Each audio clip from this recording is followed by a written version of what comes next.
Today we're going to find out if we can replace our mid-tower ATX PC for a mini ITX, which is only 3.8 liters by the way, for our dedicated streaming PC. We're going to be removing our capture card from this PC and we are going to be installing it in this tiny 3.8 liter. Since our mini ITX PC has onboard graphics, which is the Vega 7 on the 5500 GT chip, we have one PCIe slot empty at the back.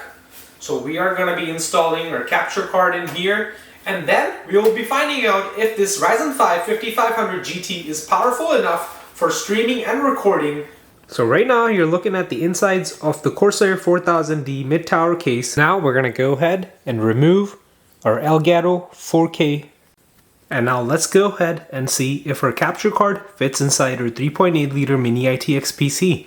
I will be linking the build video right now somewhere on the screen, which also includes 6 games tested on this PC.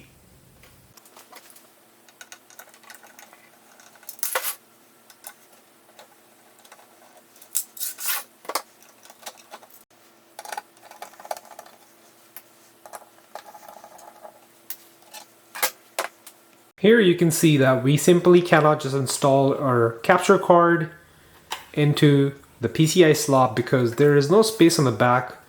Instead, it's going to go vertically here, so we are going to be needing a PCI riser for that.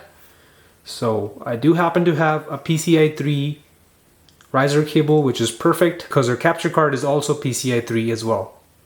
I believe our cooler shroud might be a problem. It might interfere with the capture card being too close to it, so we might have to remove the shroud. Here's a riser that I have. It's in a vertical mount, so I'm gonna be removing it. But it seems pretty flexible and it should do the job.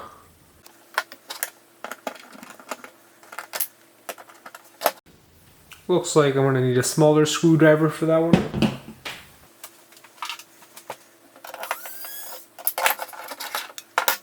It does have some foam on top of the connections underneath, so that's good.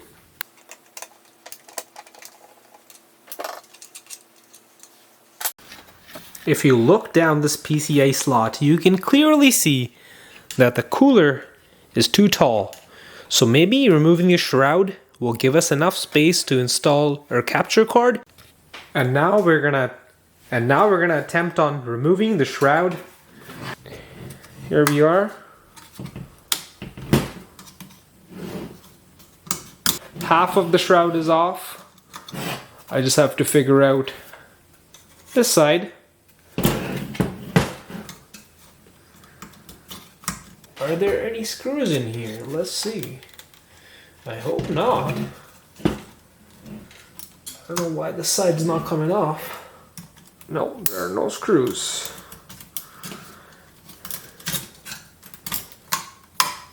Oh, there were screws. Oh my god. So yeah, there are 2 screws. I just broke the shroud. Dude, there are 2 screws underneath, so there it goes. Even with the top shroud removed, this part right here that's still around the cooler is still too tall.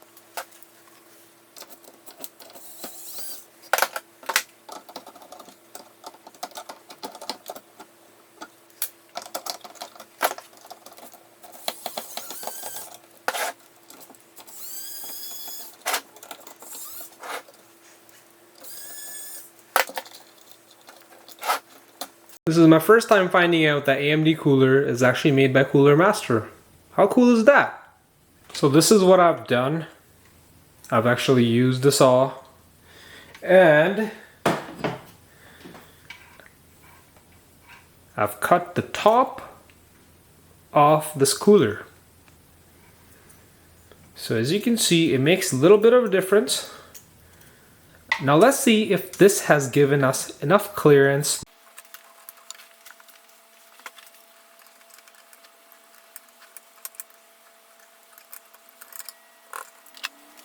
So this is what we have done so far. Remove the shroud, cut the other half of the shroud, and our cooler is still too tall and is still interfering with the PCIe slot. So what we're gonna do now is cut these little tabs off. on each corner. And that should put the cooler down a little lower, and hopefully, fingers crossed, we'll have enough clearance. Here's update on the cooler fan. Earlier we cut half of the shroud off, and now we also chopped off these little standoffs. So now the fan should sit a little lower on the heatsink, hopefully giving us enough space on the PCIe slot. This is where I'm at. Got the capture card installed in the PC, and we barely have any space between the fan and our Elgato. It's actually touching, but if I pull it away just a tiny little bit, our fan can spin freely. But I have something in mind that's gonna avoid this card from touching our fan.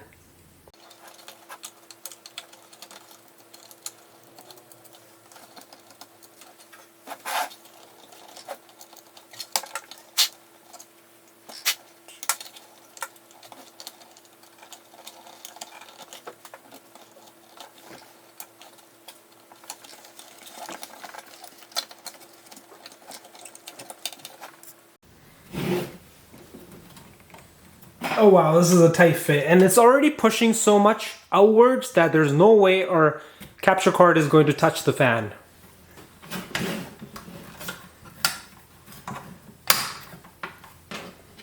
No way. No way.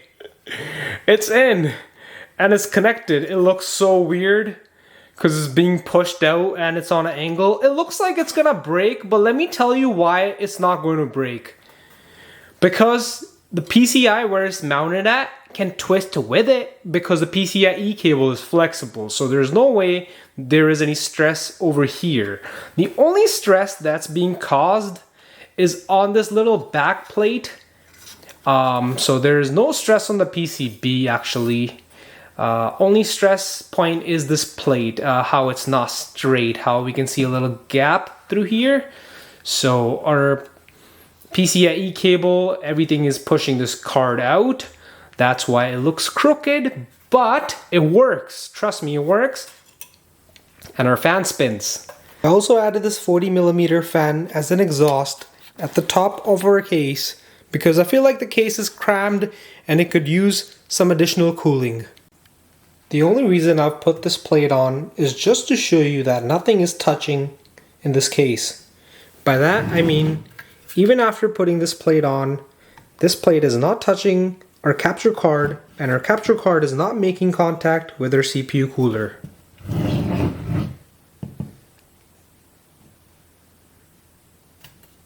So the clearance is pretty tight, but nothing is actually touching.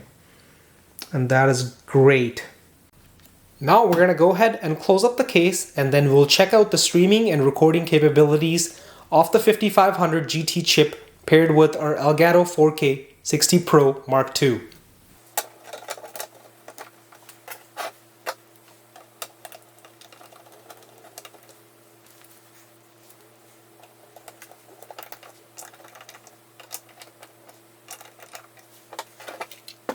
Now this beast of a dedicated streaming PC is ready to go.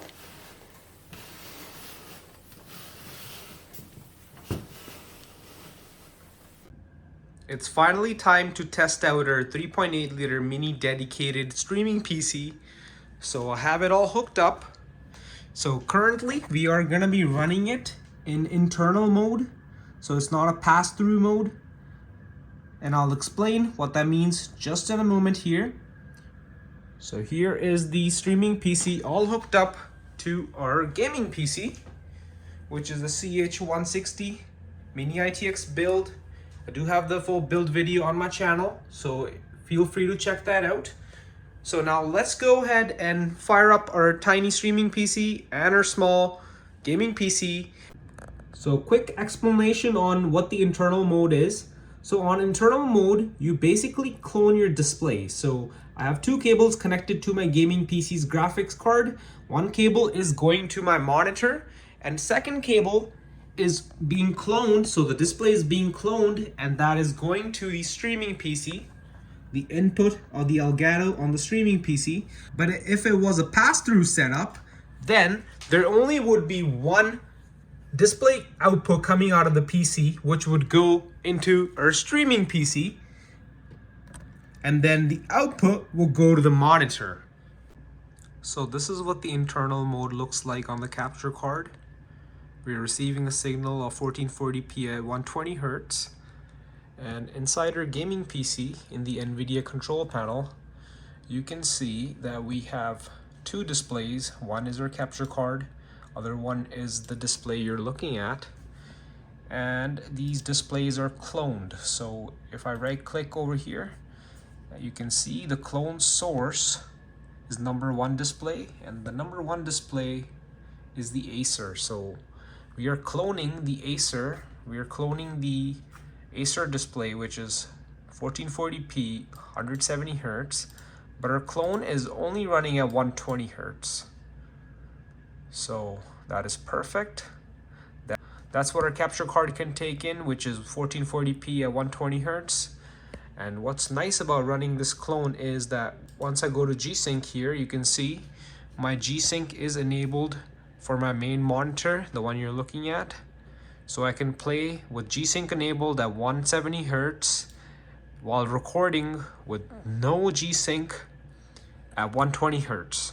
So that's how the internal setup works. The only disadvantage about running an internal setup is your audio. I cannot select any other audio source other than the capture card, or else I won't be able to hear the audio coming out of my gaming PC. So the workaround on that is that you just let the audio go to your capture PC, and on your capture PC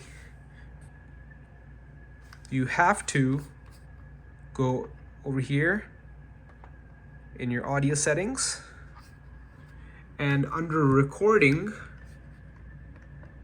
you will see your capture card. Go to the properties, and there go to listen, and here you have to listen to this device. So the audio that's coming from the gaming PC going to our capture PC, you'll be able to listen to that audio by doing this setting. So you simply just plug in your headphones on your capture PC and not your gaming PC, and I hope that helps you out. And just so you know, when you're using this setting, you'll see this little mic icon at the bottom of your desktop, and that's totally normal because you're listening to an audio source. And if you're using OBS to record or stream, you can simply go ahead and mute the desktop audio so you're not listening to the audio twice. So on the internal setup, our webcam and the streaming mic will be connected to the streaming PC, and our headphones will also be connected to our streaming PC because the streaming PC is getting the audio through the gaming PC. The only thing that's connected to our gaming PC is the mic for the chat. So mic for the chat will be connected to the gaming PC. So for today's test, we are going to be using the resolution 1440p, which is 2K. It's pretty standard. It's right between 1080 and 4K, so we're gonna go with 1440p because that's the monitor that I use. So inside OBS here, you can see that our base canvas is 1440p. Our output is also 1440p at 60 FPS. So that's gonna be the resolution and refresh rate for today's test. So here's the list of all the encoders to choose from when you have the Ryzen 5 5500 GT processor.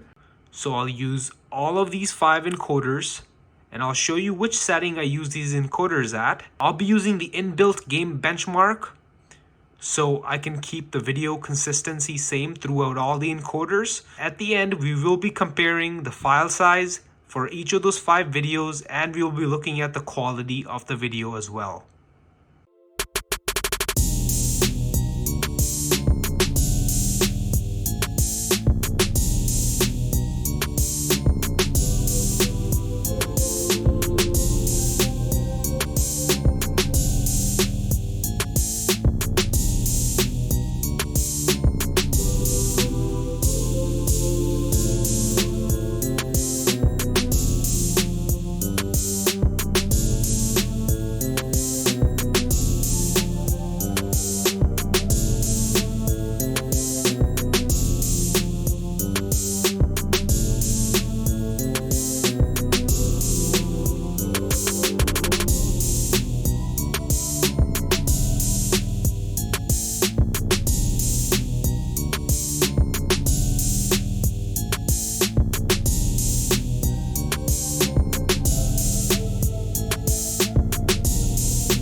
If you like this video, please hit the like button and subscribe for more content like this. Thank you for watching, and I'll see you in the next one. Peace out.